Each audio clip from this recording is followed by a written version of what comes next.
My head is up and down. Bai tafi ko ina bai yana shagon ki. Bayan ƙanshi wayata. Ina son zan je kasuwa da wuri. Wallahi. Salamu alaikum. A'a, kai! Kai adali! Kai mutumin nan!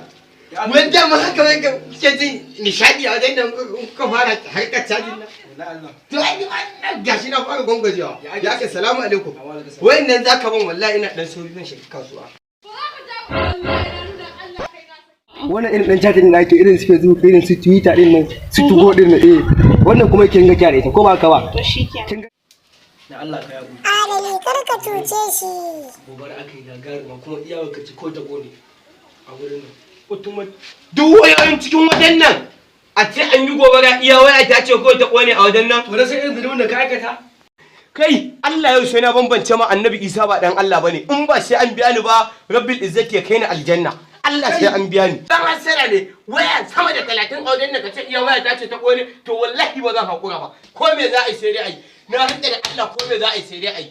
Allah yau kai in ba sai an bubbuga ma wuka ba in nade. Ka fito Allah ba zan yarda ba. Bari za a warware tun. Kan ma a warware. Adali yau ta Kan ma a karewa. warware. Yanzu ga wannan batirin ina ma tanan ba caji in ka zaga ka ga mai caji ka saka in ka samu to sai ka taɓa amfani da ta. Kai in baka babban waya ka ban wani batir me zan yi da wannan batir ga abun ka ne in gaya ma to na rantse da Allah mai bindiga ya kare uwarsa mu ilahu ne yake kare mu zaka fito ma to.